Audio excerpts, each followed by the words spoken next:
Um, so good evening, folks. Thanks for joining us.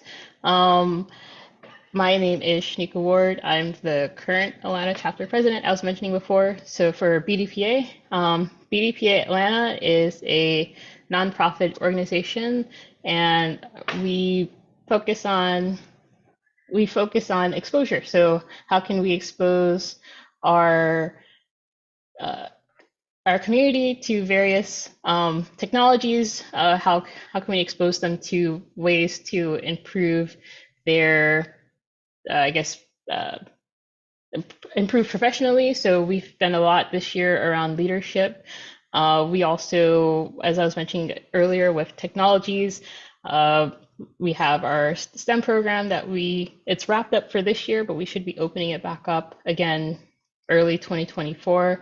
So with that, we're working with students and introducing them to programming concepts um, or cloud computing is an option. There is our data area. There's also robotics that is there as well, that from the national level. So come early 2024, if you have students that could, I guess, use this information, or if you're also interested in volunteering, we're always looking for volunteers. That's an opportunity to get involved. Let's see. I think with that, I'll drop our links to social media in the chat. So I think I heard a number of folks that are joining for the first time. So I hope you'll stay connected. And with that, I'll hand it over to John to introduce our speaker.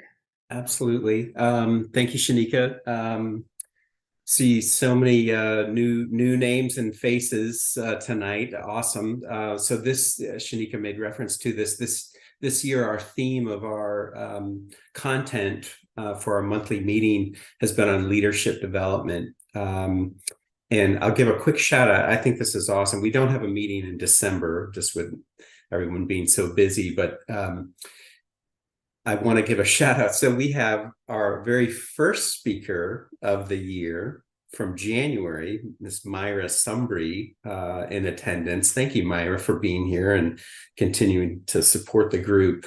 But she gave an excellent session on empathetic leadership and the importance of that, empowering people. It was really a fantastic session. So this is, what a great turnout we've got tonight with Ron joining us to talk about cybersecurity. Excellent topic. So feel so great about our year, Shanika. Just, the bookends of the year here. Really positive stuff. So with that, I'm going to turn this over and get Ron introduced. We did a little game time decision yesterday on the format of this meeting. I was very fortunate. Ed Sulaco was one of our speakers halfway through the year on purpose, which was our one and only in-person meeting. We had it at the Matrix, or now Motion office in Perimeter. It was an excellent session. So Ed introduced me to Ron a few weeks ago, and Ron graciously agreed to do this presentation tonight on the journey into cybersecurity. So I'm going to ask Ed to introduce Ron, and then we're going to have sort of an interview type of a format tonight. So we're going to change the screen up, go from gallery to kind of a fireside chat type of a setup here. And Ed's got a number of questions to interview Ron. But again, the goal of the session here, Ed, is to be done by 8 o'clock. You hear me? 8 o'clock, Ed. Come on now. That's up to Mr. Johnson. I'm kidding, but I'm not. Anyways, but we want the session to be interactive. So please take yourself out. If there's something that you want Ron to elaborate more on, please, chime in, ask. It makes for an enjoyable session when we've got everyone engaged. So Ed, I'm going to flip it over to you. Thank you. Good Wednesday, everyone. Appreciate you allowing me to join today. and participate like this. I think some of you may have seen the LinkedIn, like Mr. Johnson, RJ, as I call him, is one of my favorite people to talk shop, talk life, etc. So thank you, RJ, for deciding to do this with us. So let's just get right into it. RJ and I were introduced through serving a client some time ago, actually in 2022, and basically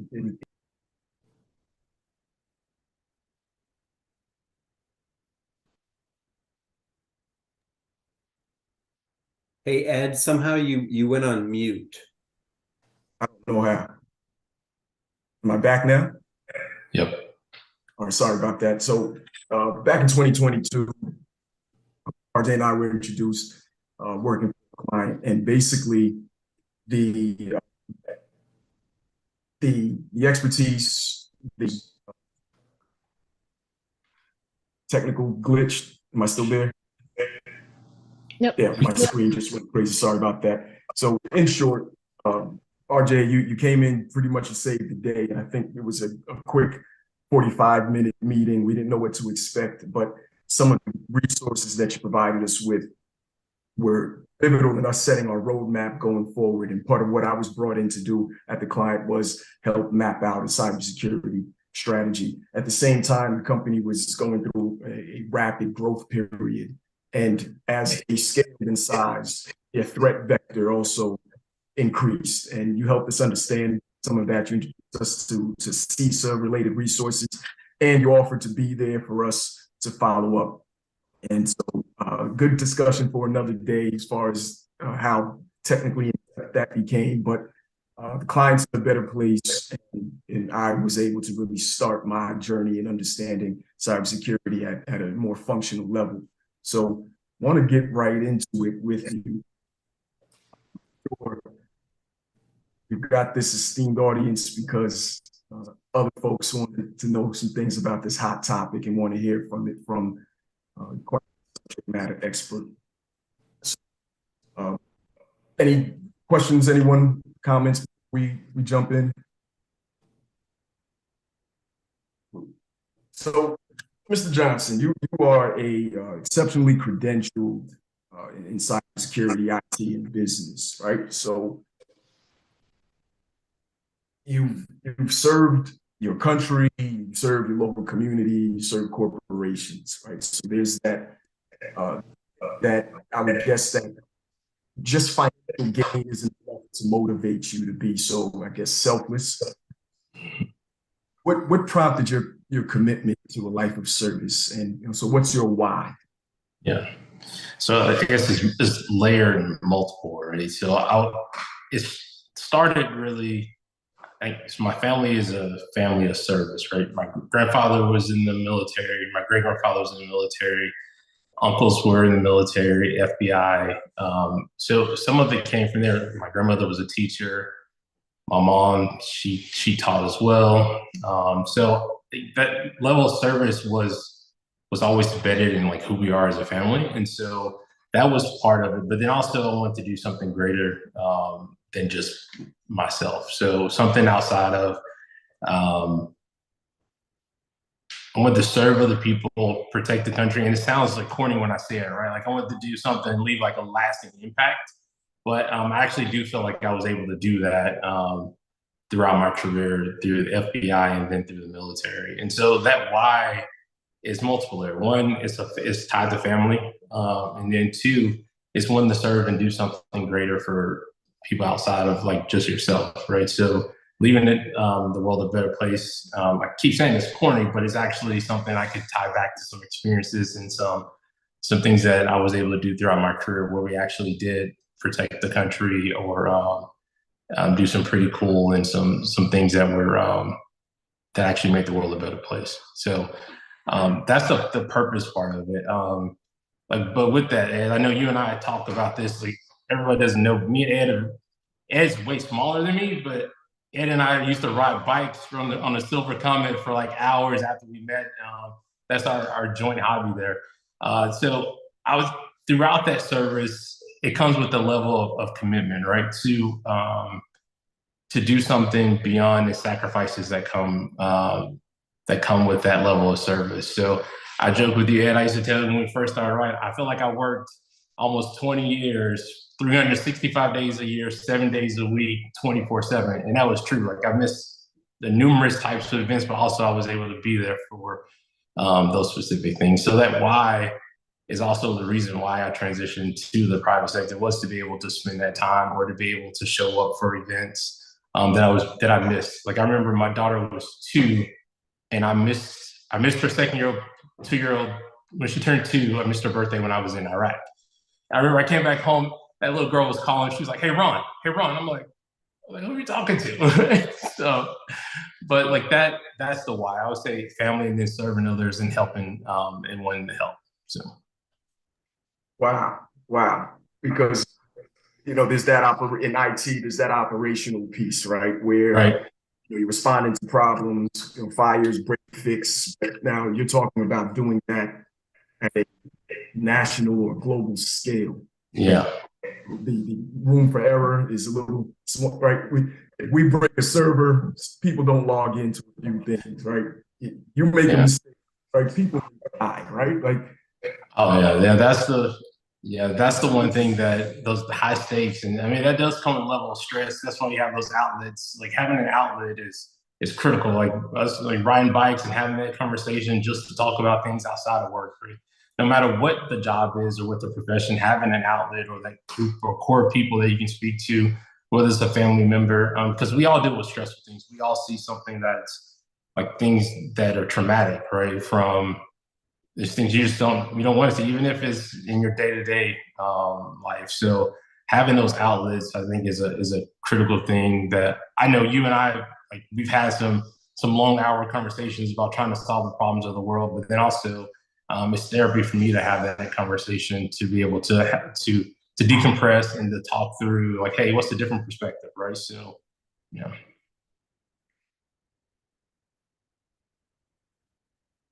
I think you're on mute, Ed. There we go. All right. So I appreciate you sharing that. That is deeply personal, especially the birthday part, right? Like having to serve, and sometimes family time gets sacrificed. So not to freak everyone out, right? Entering a career in IT or cybersecurity it doesn't always require that level of sacrifice. Yeah. But yeah, talk to us about, like, does having your family came from place of service, right? Or your family was from places of service. Does that make is otherwise a tough job easier? Like, does that high stakes world of cyber? Yeah, so I would say, like, tying it back to cyber throughout all of that, really, there's a people aspect. And so now, I'm an executive leading teams. I work with the C-suite now from a CIO perspective, or working with boards to help them through cyber transformations. And so one of the key things that's critical, even from the service piece, is being able to understand and interact with people. And so having a high level of technical aptitude is definitely key to certain roles, but all roles in cyber aren't technical. And so I'm not a ones and zeros person. You and I talked about that, and it took me some time to understand what else is out there in cyber. So there's different roles for me. So I'm focused on strategy. So I bring a team together for, if you're looking at risk, so just a walkthrough, like a day in the life of what I do now, which tying it back to what you're asking it in the high stakes piece. We focus on NIST CSF, which is the framework which drives some of the things we talked about before, which drives some of our assessments. So the number one thing that I'll do is bring a team together. We'll do an assessment for a business to see where some vulnerabilities are tied to those 5 NIST categories: detect, respond, defeat. Rattling off some of those, but that's I guess I would call it the squishy part of it, because that requires some conversation, interviews, and some of it can be sensitive, right? Where you're coming in and telling someone, hey, your baby might not be as pretty as you think it is, or like, and nobody wants to hold an ugly baby. Then I think one of the funniest things is we'll go through that assessment, we'll ask these questions, review documents, and then that's the surface level of understanding if you actually have a playbook in place to respond to an incident. Or for me being an intelligence professional from the Bureau, from the FBI, and then from the military, understanding what you're actually protecting against, right? So my master's is in cyber threat intelligence. That's my bread and butter, that strategy and leadership. And so what are you actually going to protect against? Are you protecting against state actors? We're talking about phishing. Like, what is it that you're actually defending and setting up your shop to be able to protect now and the future? So that part of it requires a significant level to have the conversations after the report is done. And it's like, hey, well, there's scores that go with that. One of the things I would say is we're talking through is like, hey, I don't give any scores at first inning. It's like, hey, here's all the things we need to improve, we need to work on. Everybody's like, oh, it's great, it's great. And then they get the report card and they're like, I completely disagree with you. And then that's the conversation to where it's like, hey, well, what is it that we might have missed? Is there some areas where you scored higher from that perspective? But throughout that, I would say, even from the technical sense, you can buy all the tools for IAM, for identity access management, privilege access management, for your security operations center. You can buy all those tools, but it still comes back down to people. And so if you can't interact with people or have a conversation, and the number one thing I see from an executive piece, or even if you're working, if you're an analyst or you're working in the SOC or you're helping do programming, is articulating your value proposition, right? So what is it that you're bringing to the table that separates you, or why I should continue to pay you, or why is it that we should continue to fund this level, like your job, right? So, and I would say that's something we discuss even at a personal level, right? Like, so, like, what's your value proposition to what you're trying to do? So articulating the why and the so what. And you would be surprised. There are people that run Fortune 100 companies that are making all kinds of widgets, they're securing, you name it, your finances, that don't really understand the why behind what they're doing. Like, they're working tasks, or you're coming in, punching the clock, you're doing the Fred Flintstone. I know that's a dated reference, but you're coming in, you're hitting that clock, and you're just like, oh, well, that's what I'm gonna do for the day. I'm gonna go home and have a meal. So are we okay to shop online this Christmas then? Right. Some of these Fortune 100 companies that have my data on file right now, should I trust them this Christmas? Oh yeah, I would say everyone is doing what they can and what they're aware of, right? But there's blind spots. Like, you can trust the system. I would say the financial system, that's one of my financial services is one of my primary clients in advanced manufacturing. But the amount of money that the financial system puts into it for regulation, it's insane. They're doing everything they can and some to protect the data for consumers. But like, it's so dynamic right now. There's some new threat vector that's coming out that we don't even know about. Or there's simple things, Ed, to that point. You look at MGM, that wasn't anything sophisticated. They called the help desk, and they got access to credentials. And yeah, I know someone mentioned they were identity access management.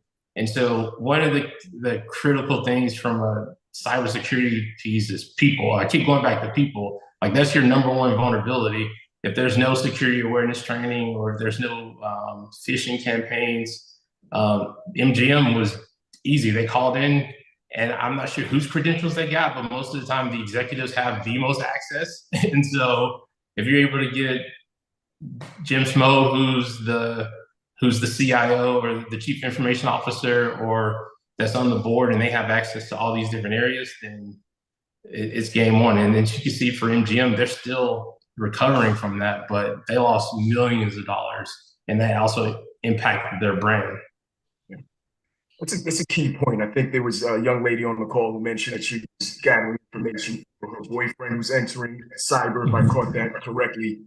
And I think that point about it starts with people. I think also for people who are newer industry who are on this call, that point about it starting with understanding people, behavioral patterns of nature before they. You mentioned that companies will overspend or spend a lot on tools but they don't have that sort of why at the foundation of what it is that they're trying for, and their risk profiles are high. That's just amazing stuff. So at that point, I want to skip ahead to a question around a typical work day for you. Right, you walk in, is it hotlines?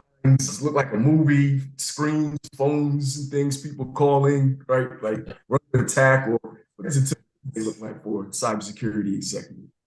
Yeah, so as far as screens, so I see a question popped up, and we can get to that too, Ed. But I have 4 screens on my desk right now. I can't turn the camera around, but and there are some pretty large monitors as well. So it's either for me, it's spreadsheets, PowerPoints, and calls all day. So I'll run a global team that's based out of India or some other country, or I'm working with someone on the West Coast, or I have a client that's on the West Coast. So the day in the life is really for me from the executive level. Then I think we can answer this question is meetings, more meetings, and more meetings, and then also like a long evening, sometimes getting through preparing for the next meeting for the day. But really, a lot of it is helping develop strategy, resource planning, and then also making sure that you're not missing anything or identifying those gaps that need to be addressed. For the audience, is that maybe emojis or yes or no in the chat? Was that your depiction of a high-powered, high-stakes cybersecurity executives day-to-day life meetings, spreadsheets, screen, or did you picture maybe like Hollywood would show it? Okay, we got one yes. Good, no surprises there. That's good. We've got seasoned in the audience as well. You mentioned the Hollywood thing. I think out of all I forget that I had some interesting jobs, like even from the FBI or like doing some special operations in the military. I'm like, you get there and it's like, well, it's still, everybody seems like they have more money to do stuff, but it's once you get on the other side of the wall, the grass is a little greener. Like you have some really high quality people. I think the more specialized you get, the more the quality of people and the expectations increase. So like expectations, like you mentioned margin for error, especially even in, if we're talking cybersecurity, like there's an expectation for perfection, which can drive you insane. But I think as leaders, from a leadership perspective, like setting reasonable expectations and meeting people where they are. So everybody's not going to be like, I'm a sports guy, so I use a sports analogy all day. So I'm not going to have a team of LeBrons, and I'm definitely not going to have a team of 39-year-old LeBrons winning the championship right now, like the Lakers look. But at the same time, like you're going to have a team, I would say the Greg Popovich way, the Spurs, like he's developing talent. He has a system and a process that he follows, and he meets people where they are. And so, like, yeah, he has high stakes. He wants to win a championship. But at the same time, he's like thinking beyond just the now and developing people along the way. And so if you're entering cybersecurity, like identifying those things that are going to be relevant in the future, but then also, I think I'm jumping around here a little bit, Ed, but the one thing I would say is mentorship, which like I think you and I have like that peer mentorship thing going as well. But having a mentor, and I was just speaking with someone about this earlier today. There's two things, like there's a sponsor and then there's a mentor, right? Like, so I don't know if everybody knows what the difference between the two. So a sponsor is somebody, I would say, like, they put their name on it, right? So that's if, for example, if you're trying to join an organization, or if you're at where you work now, or there's someone that's like, hey, I vouch for this person to take on this role, they can do this. Or the mentor is someone that you can spend that more intimate time with, and they're helping you develop and coach and along that way. And so you have to have both. Sometimes you can find the person that does both. I mean, that's a rarity, but you have to have both. And for the most part, mentors are a council of people. So there's like your own like little leadership council, or like your little leadership village that you have to have. And then it should be a diverse group and somebody that's going to challenge you to think beyond just what you're doing now. Or you don't need a bunch of yes people that's like, oh, I think that's great. Or, so, yeah. For people looking to pivot or even enter IT, cyber, or pivot from another IT side into cyber, where would you rank solid mentorship, getting solid mentorship or a sponsor? Where would you rank that on their list of things to do? So I think it's easier to get the mentorship. The sponsor thing kind of has that. It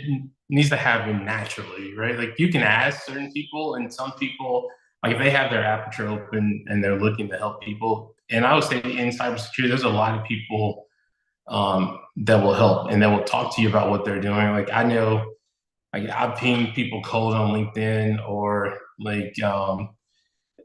or at conferences and just walked up and started conversations. Some people, I mean, they have their head down in the sand, they're not paying attention. Others, like they do want to help. So I would say mentorship is definitely a part of that. And then understanding exactly what it is. Well, not exactly, but from the mentorship and networking piece, the one thing, be sincere about that relationship, right?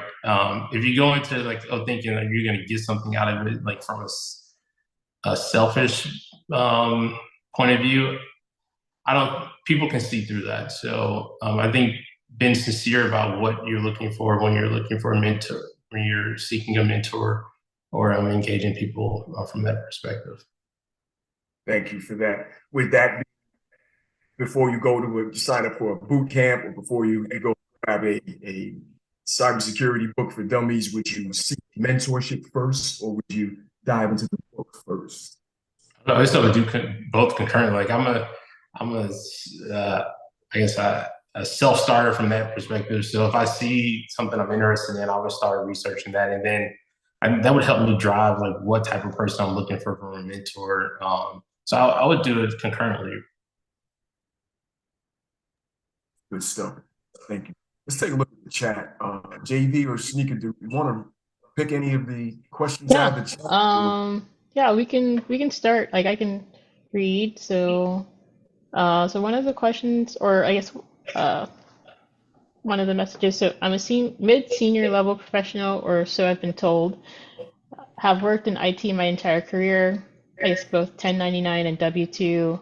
Many in government have recommended that I consult with the government for many services that I provide. However, they say I need security clearance. Is there a path where it will not be needed, or is there a path that will not require a step back to a junior level? So as for clarification, I think there was multiple questions in there. So let me just repeat the question. To work with the government, is the question if you have to step back to do that type of role? So what I've okay. I was going to say what I've seen is that the majority of the roles that would get me a security clearance are more junior level roles where it'll be a step back in role and salary or compensation. Yeah, so I would say yes and no, right? One, and my response is going to be multi-layered for that too. One, I mean, know your value, know your worth, like know what you're going to step back into or what you're looking at from a long game. But if you are going to do it, think 2 or 3 steps ahead, right? So not just about that position, but what's next after that, and then what's next after that you're seeking. So if you're looking for, if that job, if you do it for a year to 2 years and you get the security clearance, that's something you have for at least 5 years. They reach you out. Like, so I have TS from the top secret from the FBI and then from the Army. So they read you get read, like you can't talk about any of the stuff that you're doing, but that clearance, if you go to another organization, they can sponsor that clearance and take over like my current organization does now for me. And so I would say, yes and no. One, I never tell anyone not to go and make less money. Let's be real, like everything costs way more than it did before 2020. But at the same time, if you are going to do that, what's the long game for it, right? Even if it's a 3 to 5 year plan, if you go do that job for 1 to 2 years to get that clearance, what else does it open up for you down that path? Okay. So what I'm hearing is that it is likely that you will step back. Like, I don't know if I have a definitive answer for that because there's so many different jobs out there, like, right? And there's so many different agencies, so it just depends, right? Like who the hiring manager, like that. I don't want to give a definitive answer for that because I've been on the hiring side, and it doesn't. It's yeah. I would say no. If I'm going to give a definitive answer, I think it's finding the right opportunity. Okay, thank you for that. I appreciate that. Mm-hmm. All right.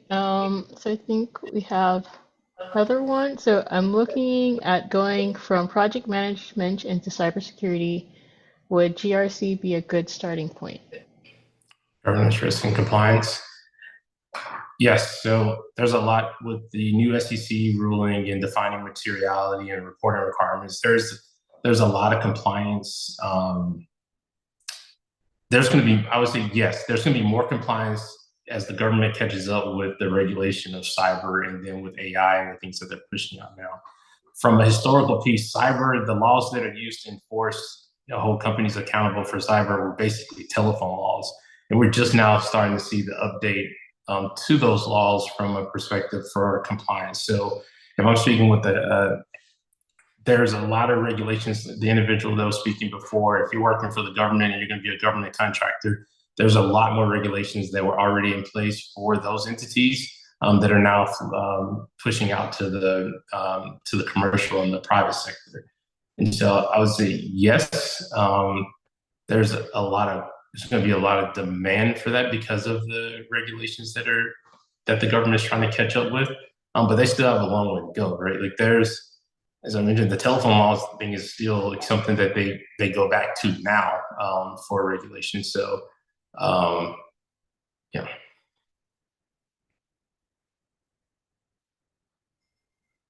Let's see. For the general audience, can James or RJ, GRC, just wanted to spell that out. Yeah, governance, risk, and compliance. So, so the governance piece is basically structure, looking at how your organization, like from an org chart or from how you have policies set up, and then the risk piece is how do you have a risk register? Are you able to identify and articulate risk for your business? And then the compliance piece is what we were to spend most of the time asking the last question on is what are the regulations that you have to adhere to? The number one thing right now everybody's concerned about is the SEC reporting requirements, which typically, if a company had a breach in the past, you only knew about it if you got an email saying like, "Hey, we lost some of your data." So, and that's SEC, not the football conference, right? Like, yeah, the football conference is really good as well. As a former volunteer, I would say that SEC is the top conference. All right. So we have Orlando that is interested in learning more about identity access management, and if you had suggestions on a good path to, I guess, get more involved in that.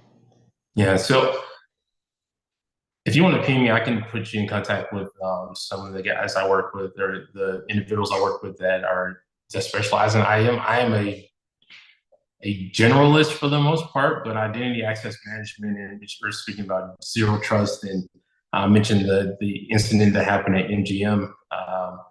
I definitely, my IAM team is always busy, and those projects take a long time to implement. I would say that they also do have a stressful job, right? Because when you're looking at IAM, you're putting restrictions on the business. So basically, if we're talking to everyone on this call and we're all in different roles, and you're used to having free access to your network, or those come with putting individuals in buckets and those restrictions. So I definitely think there's always going to be a role for IAM, especially as things continue to progress. But I can only speak to that at a surface level and from a strategy and implementation piece. But for the technical part of it and more in depth, you can ping me and I can connect you with some individuals that do that every day. And Ron, folks can hit you on LinkedIn. Yes. All right. Yeah, I'll redrop the link out in the chat if folks don't currently have the LinkedIn. All right. So let's see. So the question is, what is your approach in managing business stakeholders' expectations around cybersecurity? And then to kind of back up a bit, to kind of preface that, so I believe this was from Myra. So I am managing programs, projects that are a result of annual pen testing test findings, remediation of those vulnerabilities. We are trying to obtain NIST CMMC Level 2 credentials. We are implementing a ton of global policies around anti-phishing, etc. Managing resources and project timelines, but communication with the business stakeholders is key. Then there's a question on like, how do you manage business stakeholders around cybersecurity? Yeah. So they need to be a part of the process, right? Because everything you're doing is going to impact them, and they need to understand the why behind that. Then also you need to communicate from a perspective as a team, and not so much just security dictating how things are going to be, because I think that's where a lot of the things get lost in translation. We're actually trying to help the business, and not so much we're trying to be a business enabler. And how do you articulate enabling? Can you still hear me? Yeah. Yep. Okay. Yeah. So, and this is a conversation I have a lot, is being able to articulate what it is that you're going to, we mentioned value proposition at the beginning, but if I were just to walk through a scenario, if Ed and if I'm going to implement something for one of Ed's businesses or for the main business, and it's going to impact how Ed does his day to day, before I do any of that, there's going to be a conversation with him and his team to try to get buy-in prior to. And so I don't want to come from a position of authority or dictatorship, but I want to make it inclusive. And then have them throughout the process. So have those touch points in those meetings. And then if there's some things you can slow roll, or make sure if you do not do certain things, you document it for your own protection, right? So having that plan and making it inclusive and making them a part of that decision process, even all the way through the rollout as you continue to do updates. No one likes to be caught off guard, and everyone likes to feel like they're a part of the actual decision. And so engaging from that perspective, but then also figuring out what is it that you're doing, is how it's going to protect them, and articulating that. Right? Is it brand protection? Are you making an app that they're creating more secure? What is it that you're actually doing that's enabling the business to be successful? Thank you so much, Ron. That's very helpful.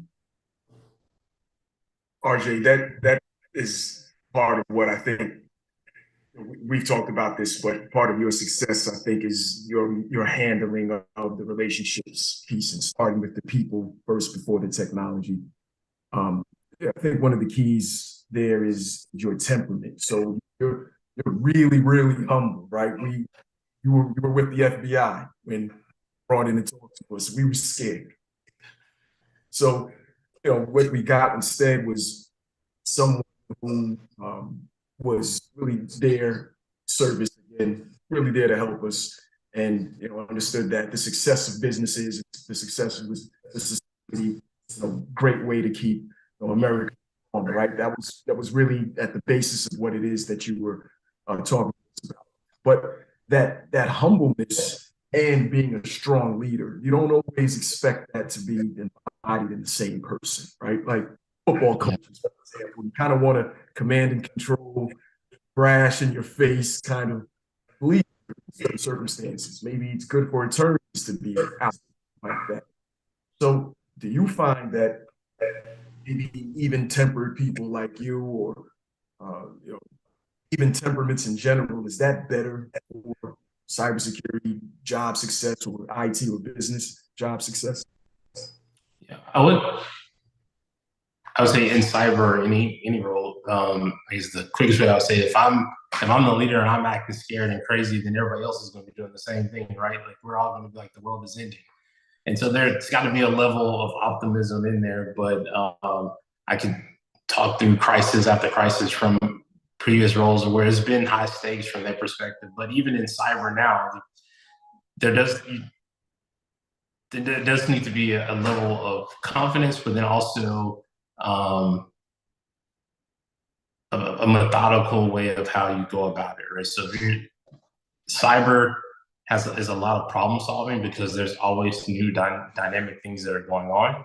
And so I would say that even, I'm glad you think that of me too, I appreciate that. But I think that's one, for me, you have to be that way because I can tell you in different situations, if I'm not, then everyone else is literally freaking out but even from there, also you want to be able to have those conversations and like be the calm voice in the room, right? So where you can, because if everyone is amped up and they already are stressed out because like, you got pulled together for a meeting and you're hemorrhaging money or data's just going out the door, but that's not going to make anything go faster or quicker. Like I just tell people, like, there's no reason for you to yell at me at work, even if somebody's shooting at us. Like for the most part, like yelling is not something you need to be doing at work, and it just stresses everyone else out. And so, and then from you mentioned the humble piece thing. There's a story like my grandma, my mom always says, like, if you're gonna be the street sweeper, be the best street sweeper you are. So like my thing is, I guess, is my job to do that, but then also like I know what I expect from my leaders, right? Like I don't want a leader that's coming in to be like, oh, yelling at all of us, like, why haven't you done this sooner? It stresses me out to be around that level of leadership. And so I would say I've learned from poor examples of that, but then also great examples of like, hey, I think the director of the FBI once said, hey, there's show ponies and then there's plow horses, right? So like you can be the one talking and yelling all the time, but what substance is coming from that, right? So I think that's my take on it. I'm glad you didn't call us crazy and stupid when you saw that our risk profile was like this and we had this many threat vectors. You could have said, man, you guys are toast. Oh no, like that. No, like I mean, I'm just as in any of the situations. There's a lot to learn from other people. Like you have no clue what other people have been through or their stories. So like, I think that was just. I was glad to be able to sit down with all you guys and all the great work that the organization was doing. So, thank you, sir. Shanika, we want to circle back to some questions. We've got our own plenty of questions left for RJ, but I think Sure. Yeah, there's the some audience more got in the some good chat. stuff. Yeah. Yeah, there's I think a couple questions or a couple folks interested.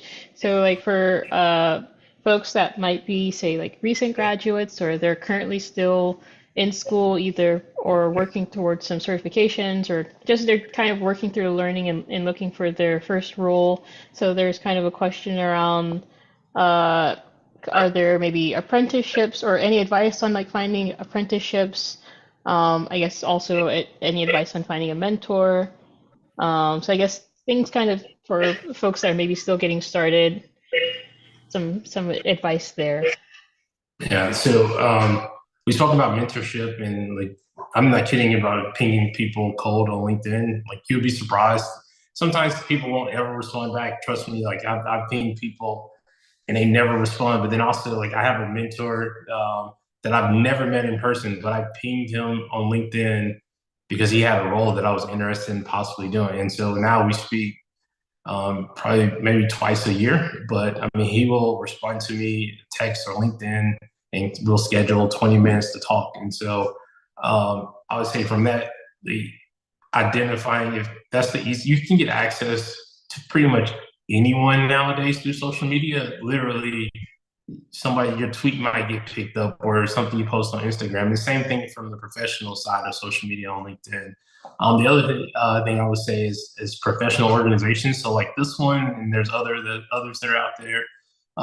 If there's an opportunity to get involved from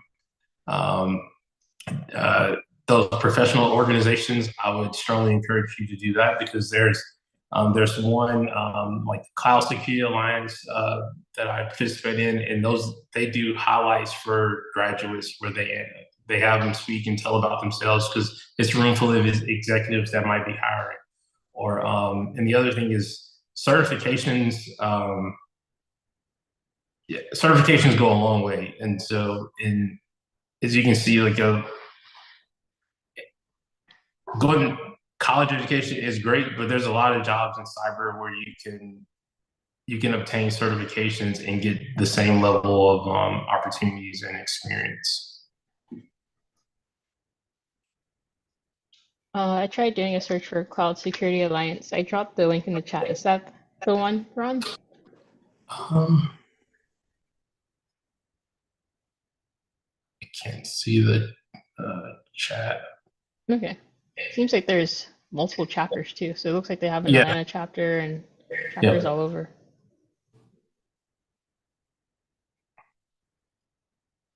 Yes, I think that's it. Okay. Yeah, okay, so you got like another thank you. Okay. So let's see. Is there another question? Let's scroll up a little bit.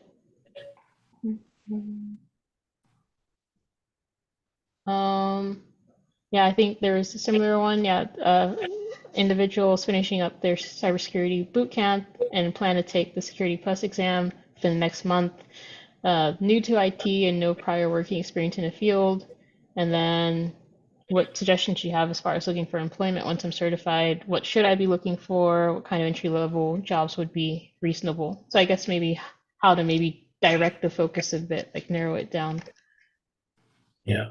So there's so many different roles that are out there, and there's new ones being created every day. I would, for me, how I got into cybersecurity was a conversation that I had.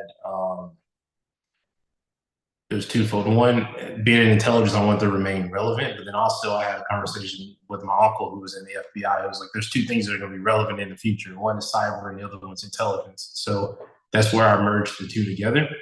And so the same thing now. What's next over the horizon? We're talking about quantum computing, AI. Like those are the things that are coming up that are, as Ed was mentioning at the beginning of the call, that's going to shake up how we all operate or just go throughout our day-to-day lives. And so if there's an opportunity to get into those fields, or from a cybersecurity perspective, or even from an IT point of view, I would look for those type of opportunities because that gives you some level of job security and relevance long term into the future. And those are just two that I'm mentioning. There's other things that are coming up that are going to be disruptive as well.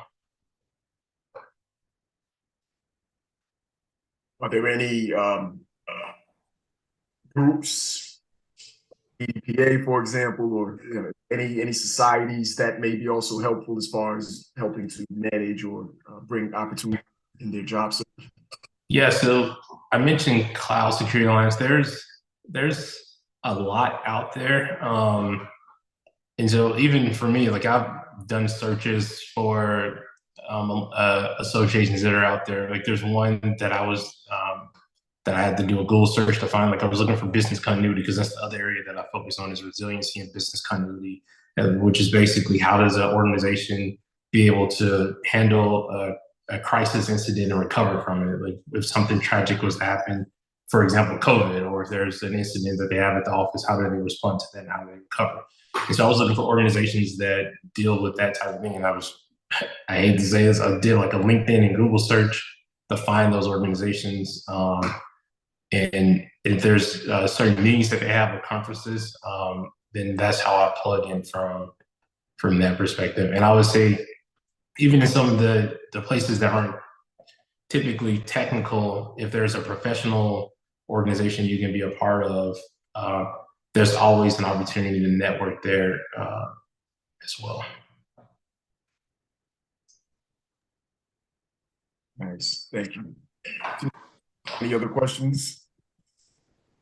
Well, so I know we kind of spent some time, I guess, talking about how to get some experiences and how to also look for some roles, but maybe you could also like take this one. So I guess maybe how to like pivoting after say after like changes. So for example, this person was mentioning they're laid off earlier for they're working in IM.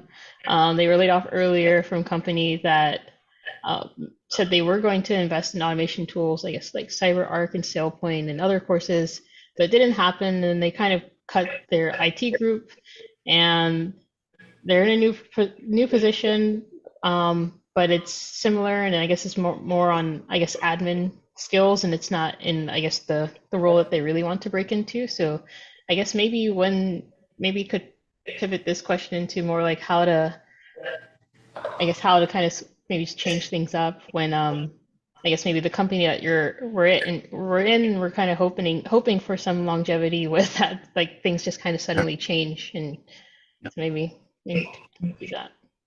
Yeah, no. Thank you for that. That was my questions. Sorry.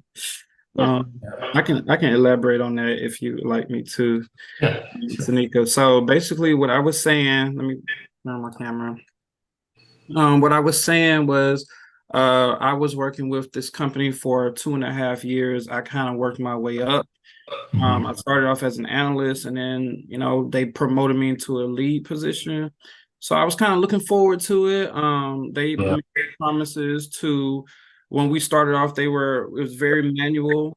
But then they were moving us into cybersecurity. They said that we were going to be getting some new automation tools. We're going to be having courses. We're going to be doing this, and that. Long story short, I worked in the mortgage industry. So of course, during the pandemic, what happened was they hired a lot of people, and I don't think that they really expected the change in the industry right now. So at the beginning of this year, the end of last year, all of IT cut.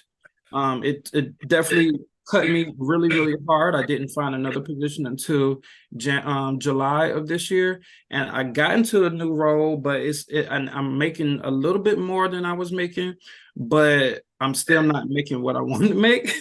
And it's still very basic. It's still very admin level, still very manual.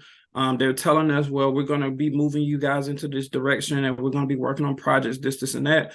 But it's still very, very slow. So I'm just trying to figure out what I can do to learn on my own.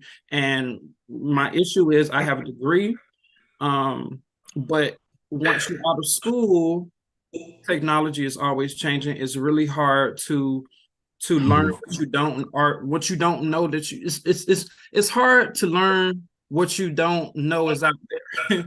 And it wasn't until recently that I figured out, okay, yes, cybersecurity is what I want to do. I have all these skills and experience in identity access management, troubleshooting, help desk already.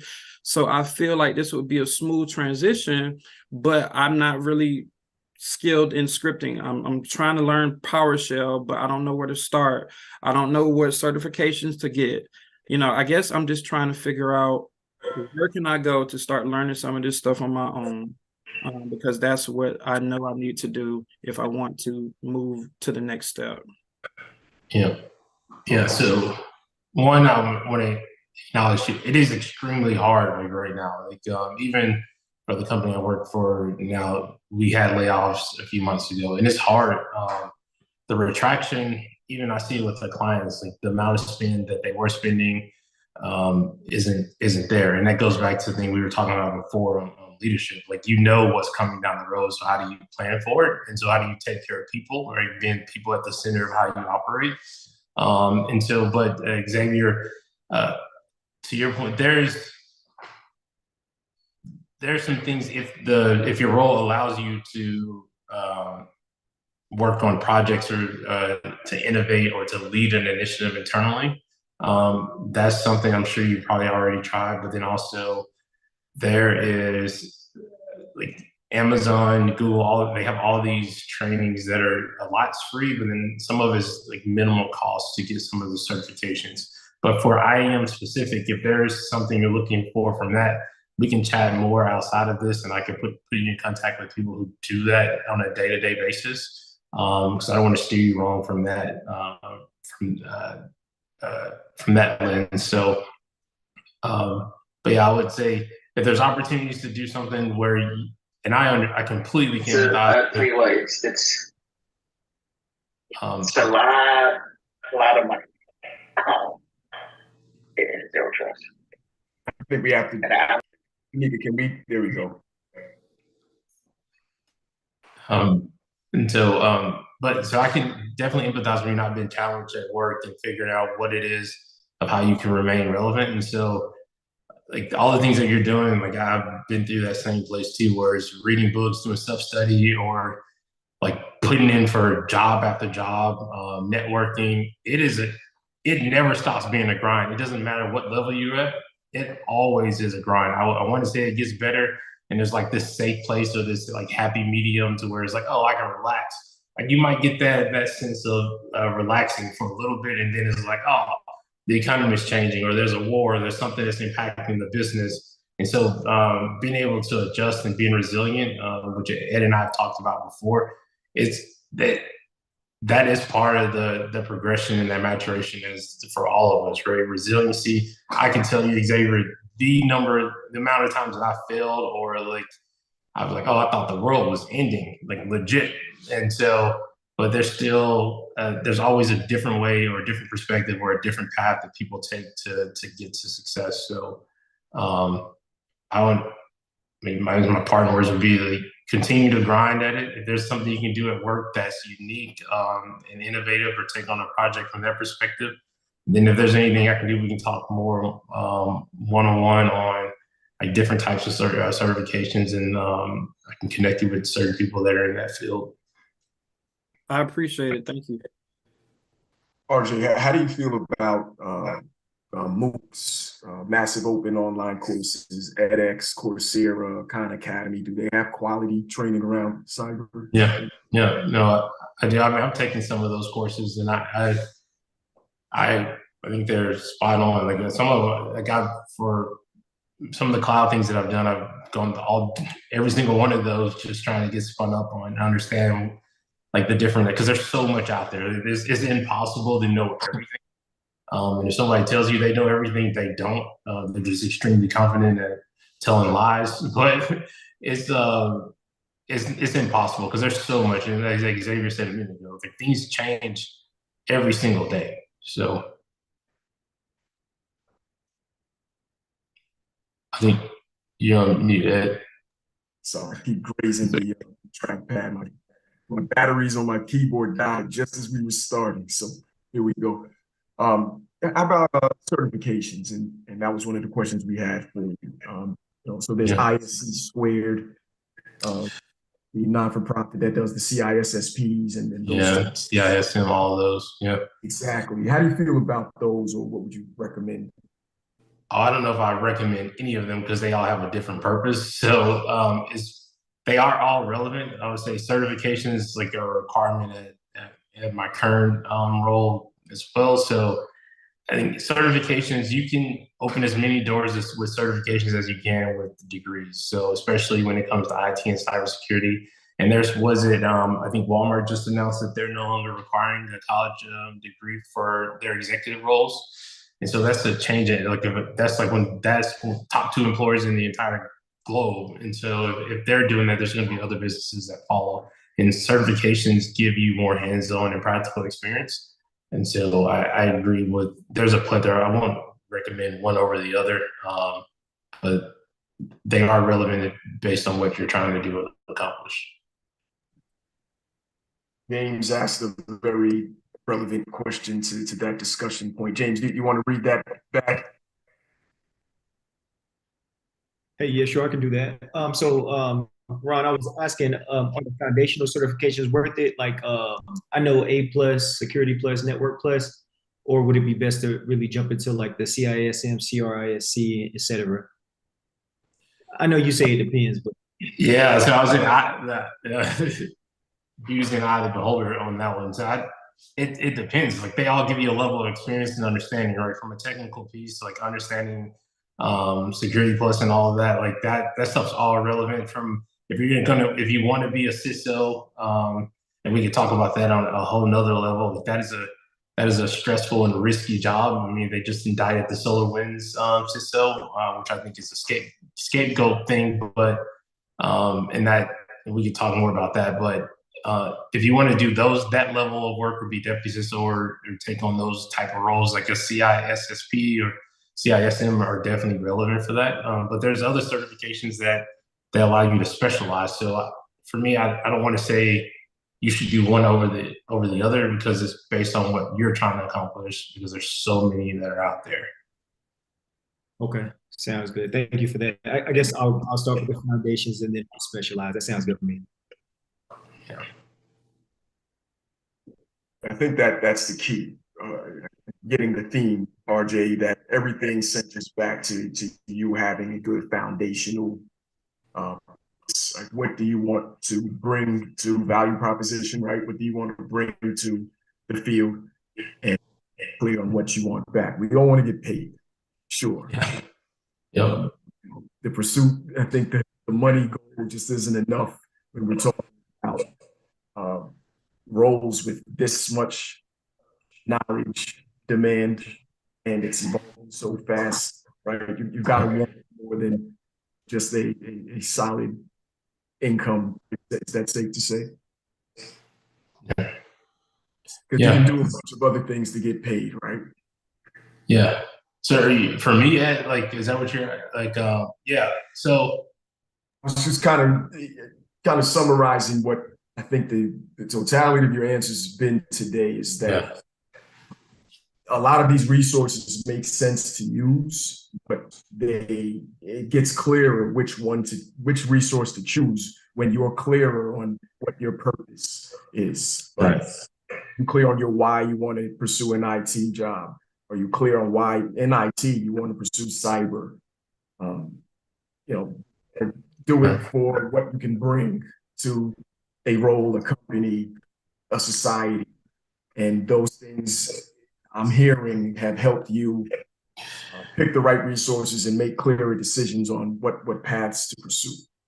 Yeah. And sometimes that changes, right? You set out on the path, like for me, like I joined the FBI to be a special agent. That's not what I ended up doing. I ended up being an intelligence professional, but that wasn't like the conversations I had with my family, like there was something else pulling me. I wouldn't be here sitting here talking to you today if I would have gone to be an agent with the FBI. Like I ended up being able to do something completely different and have even a greater impact than I even thought I was going to have from the intelligence perspective. So like your personal goals may change and something might pull you in an entirely different direction. Like I was fighting for that role or that job like insanely, like from an obsession. So, but there was something pulling me to do something different, and I have no regrets on that. From the opportunities and doors that are open because of this other path, right? Being able to do this call is actually one of my goals, to be able to give back and to speak about like what it looked like for me, and to give back and to help and mentor and coach. So yeah, I could do that from if I was a special agent, but I wouldn't have gotten to the certain levels or the roles that I had. It would have taken me twice as long to do that, and being pulled to this different path. Good stuff. So tell us what's really fun, right? Working in service, doing the good things that you do, right? Yeah. Putting bad chief security officers behind bars and closing security holes and stuff. All of that, I'm sure, is fun. But what's really fun about the role as an executive in cybersecurity? Yeah, so twofold. One, helping people, like solving problems. To me, like that's when you get the feedback, even if it's down the road, it's like, hey, thanks for that. Like what you said. Now I didn't realize the level of impact that I had there. Like that, to me, that's the measure of success for me. Like having that level of response and knowing that you helped someone solve a problem or you protected their business, or even like from a leadership perspective, helping people grow or reach their goals. Like that's to me, that's fun. Like the other stuff, like yeah, it's cool. It's not fun putting a PowerPoint together, I can tell you that much. But like, that's part two. What sucks? Like, what do you never want to have to do again? Yeah. So when I pinged you, I was like, yeah, I don't want to do a PowerPoint for this presentation. Like that's my number one thing. There's more from I think from these type of interactions than me just talking through a bunch of slides. And then I probably would at almost 8 o'clock on the East Coast, like bore myself to sleep while I'm talking for an hour about like myself. So yeah, I would say the things I in all honesty, like the number one thing I don't like is poor leadership. Number one, because it makes everyone's life, it has a huge impact and it drives the culture of an organization, of a team. That is my number one pet peeve, is someone who doesn't have the level of empathy and selflessness to be in a leadership role. Because you can be a manager, right? Like, but are you going to be a leader? Like, you can manage processes, but you don't manage people.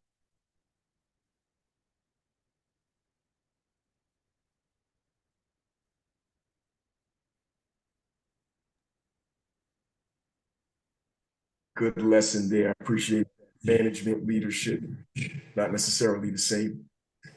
I think we touched on this before, but I think this is a good one for especially the folks who are looking to get into cyber leadership and those who are entering IT. That is, what skills and competencies required, right? What are some unexpected skills, right? Like IT, or you need to be good at math. I think people think those type of things, or you got to love computers and things. But what are unexpected, at least one unexpected skill that's important in your field? So I mentioned interpersonal, right? I mean, everybody can be behind the keyboard. In the military, like you say, oh, you're a keyboard ranger, right? Like I could be, I could be behind the keyboard, but having the interpersonal skills to go and have a conversation with someone was asking about how do you get the business to buy in. Like you would be surprised the people that are executives who don't go talk to the business, right? Like what are you doing? Like, what do you mean you don't have a meeting or you don't know who, like what they're working on? Like they're funding the business is what's paying the bills and keeping the lights. So interpersonal skills are and being able to in conflict resolution. In security, you're going to make somebody upset, or you're going to be on the end of like, well, why didn't you do this? And so that's what I talked about, mentioned before, is documentation and make sure you keep your receipts, right? So like, here's what I did, you didn't listen type thing. And there will be an instance of like, it's not a matter of if, it's literally when.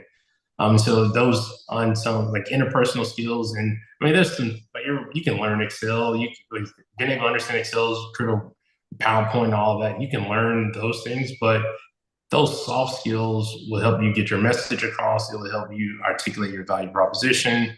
It will help you articulate, hey, here's a vulnerability I come across. How do you actually message that to your boss or to other individuals? So being able to have those soft skills in IT, that is the number one gap I see from technical savants. Like they can't articulate anything that they did throughout the day, but they know they were working, but nobody else knows what they were doing.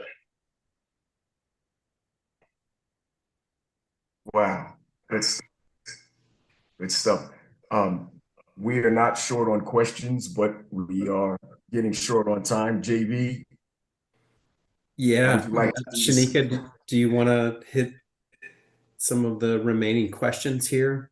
Some good ones. So trying to see, yeah, so I know I thought one that was kind of interesting. So, and I think Ron kind of touched on this a bit that, as you're looking for roles, like it's definitely going to be a lot of back and forth until maybe you do kind of hit that solid one. So it will take effort, continuing to network and things like that. But there was a question kind of wondering like how could they even more like highlight their skills, like showcase it a bit.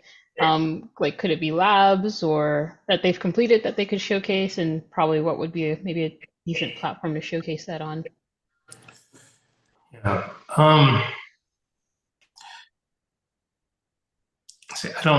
It's hard for me to answer that one because I've just heard, because I think the person mentioned labs having setting up their own environments to show like how they operate. I think that's something new that I just learned about. And so I would say,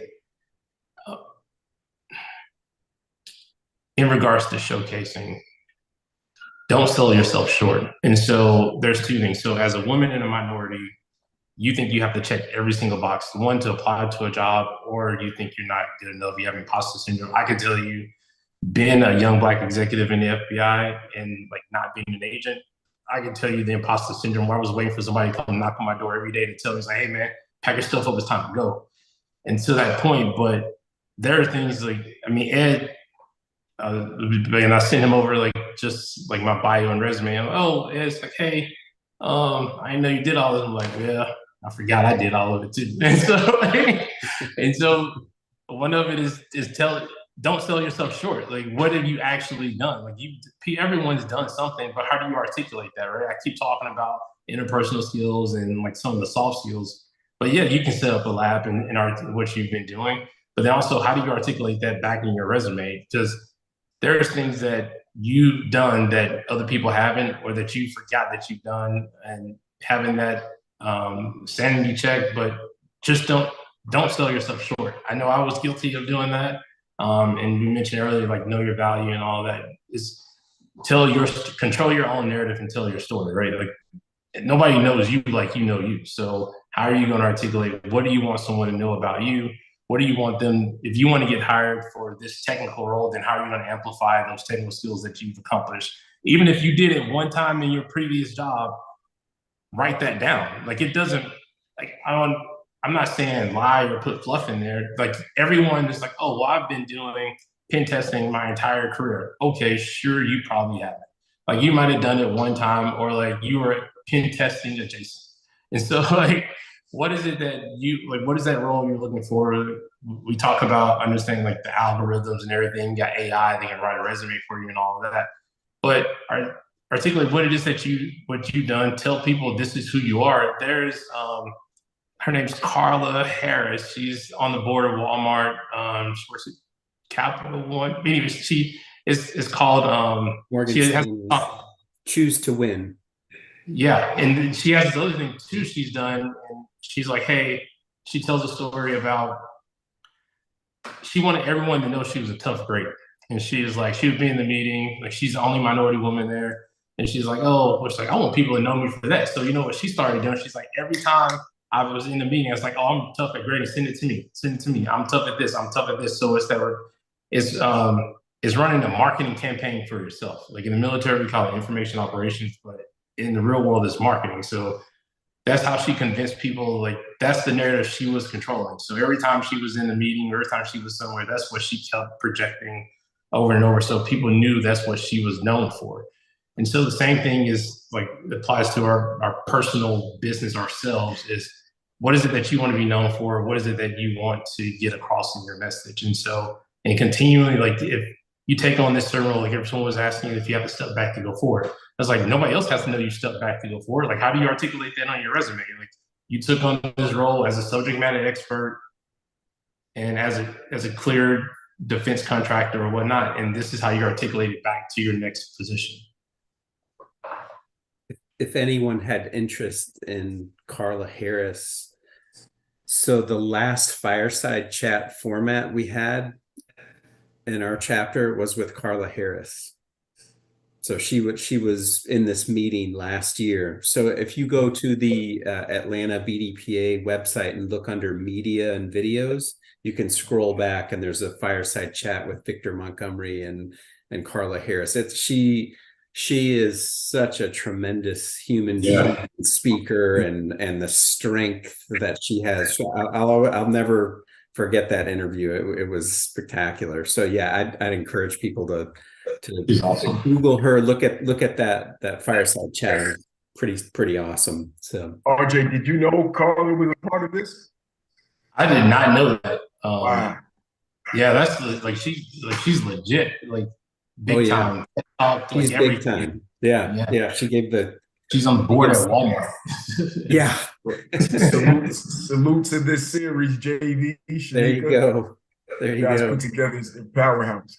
I think there are two good more questions there. Shanika, I think we'll meet her, and then Myra had good questions for you, JV. If it's okay with please. Yeah, they're good questions. So yeah. I'm not sure if I'm pronouncing the name correctly, but we'll meet her.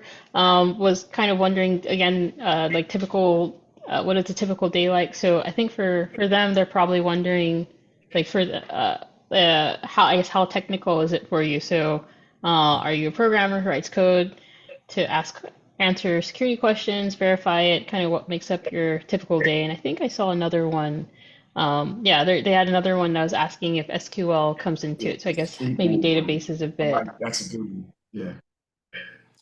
Yeah, so it does get technical, but like I'm not a technical person. That's when I have to go call someone like Ed to bring in that subject matter expert to come or resource to come in. That's being humble, very, but you know, that's good people management there. He's being humble, very technical. Yeah, but to that point, like so there, it does get technical. But for me, like the most I probably could get is around cloud is where I could get some substance, just because of the things I've done with AWS, and search from there. But there is a level of depth that's expected. But there's so much. Like I could talk to you about IAM. I could speak to you about pen testing. Like I run a pen testing engagement, but I have a team that's in Israel that's doing hands on keyboard. And so yes, it does have a level of technical aptitude, but at the same time, there's people like my skill set is what I'm good at is what we're doing right now is having that conversation or articulating bad news. So, uh, yeah, so I hope that answers your question.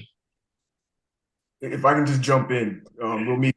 SQL is foundational for IT in general.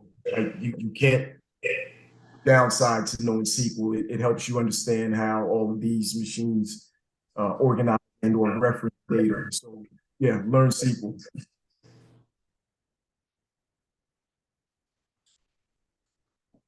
And then I know Myra was mentioning Myra started their own consulting firm to consult with corporations for PM activities, organizational change management. What is your recommendation on kicking off a consulting business, obtaining the first client? Oh, I actually have a lot of envy for what you're doing. Like Ed and I talk about being entrepreneurs. That's the number one thing I do. We spend a lot of our time discussing. And so I think what's the differentiator, right? So what is it that makes you unique? Being able to articulate that. I keep coming back to that, but if you mentioned transformational organizational change,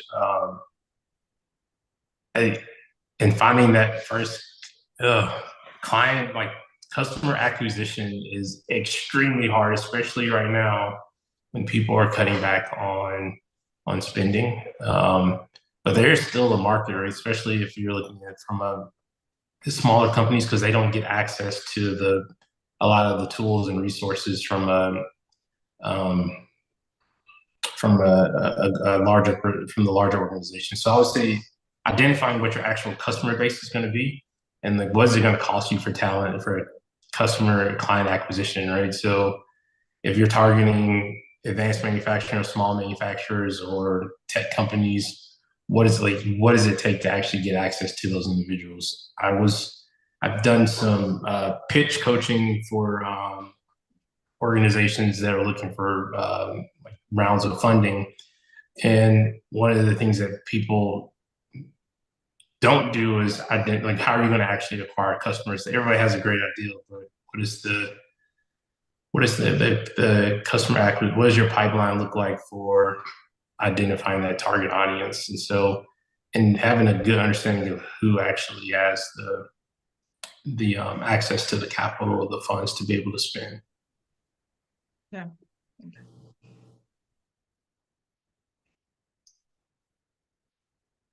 So I think we're almost at time, Ed.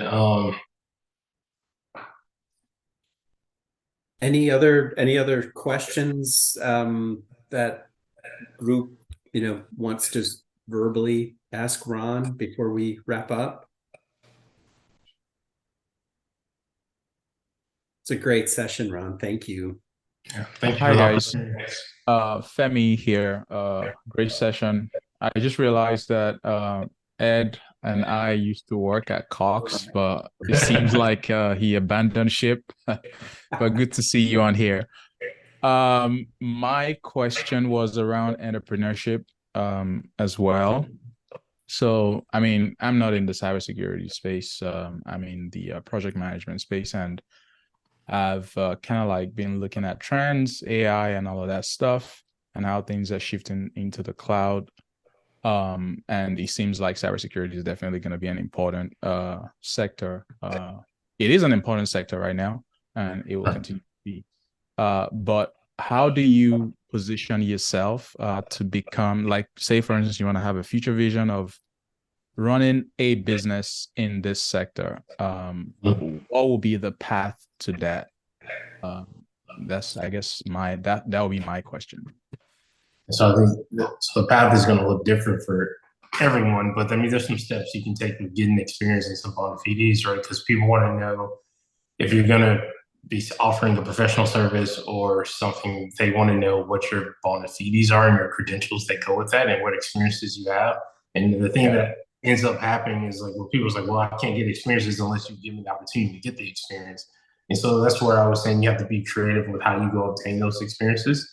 And so even for me, like there's a journey that I'm on to obtain certain experiences that I want to be able to speak to, or that I'm looking for. Like, for example, when I left the government, like I didn't go into another government consulting I'm in the commercial private sector side. And like I'm basically been in B school for the last 2 years, learning how to operate a budget and margins from not just from taxpayer money, but from like, hey, I have to staff all of this within this level and keep the margin up to be able to make money for the organization. And so that's how I was doing it. Is identifying ways to understand gaps that I have that I do. Got it. Thank you so much. RJ, thank you. This was rich. Appreciate it. You know, hopefully everyone felt like I felt about it. I always learn when we get to chat, and I think you are an embodiment of what the BDPA and Future Forward Atlanta mission is. With that, Shanika, JV, turning it over to you. Thank you for this. Thank you. Yeah, Sure. thank you guys so much, Ron and Ed. Thank you for your time and your time to prep for setting it up in this format and everything. It was smooth. I know Ed is like Mr. Smooth. I expect delivers again. And Ron, what a gracious guest you were, and I hope we can have you come back. I feel like we just sort of like scratched on the surface, that maybe we can have a part 2, and you know, there were so many questions in the chat. I mean, I don't think we've really had a meeting like this year where we've had so much, you know, engagement and a lot of curiosity. So I think there's more there. Maybe we could partner you and Myra up in a session in the first quarter of next year and dive into some more cybersecurity. Well, no, he passed all the interview questions, JV. We'll have it next month. But I thought that's what this was. Yes. Shanika, any final thoughts, or otherwise we'll wrap? Sure. Again, just a big thank you, Ron, Edwin, and John and Motion Recruitment. So there's a question about our next Zoom. So for 2023, this will be our last session. As John was mentioning, we're trying to queue up some sessions for opening up 2024, and just the first just sessions coming up. But typically we run monthly throughout the year, and but there are ways to definitely stay connected to the Atlanta chapter. Again, if you want to get involved in volunteering, following up on the LinkedIn page is great, or following up with me. I didn't mention it in the chat directly, but again, connecting with Ron, but also feel free to connect with any of us that are on the call here. Even though we're online, this is still an opportunity to network. So thank you all again for joining us, and yeah, feel free to reach out if you have any other questions, and we can go from there. But thanks Thanks, everyone. Yeah. Our next meeting will be January 17th, 6:30. And it'll be on just a really boring topic on AI. So our very own Victor Montgomery interview Chat GPT. Yeah. So anyways, yeah, please tune in for that. That'll be a great session. We're going to try to, what we're trying to do for the first quarter of next year is build out a theme around AI. So yeah, maybe we talk about that, like how the intersection of AI and cybersecurity. That would be interesting, don't you think? Ron, Yeah, many applications. maybe for February? Yeah. Hey, John, I'm going to tell him that you said it's going to be a boring session. Yeah. He knows I'm kidding. My goodness. All right. Well, you guys have a great night. Thanks again, guys. Thank you all. Thank you, Ron. And Ron, we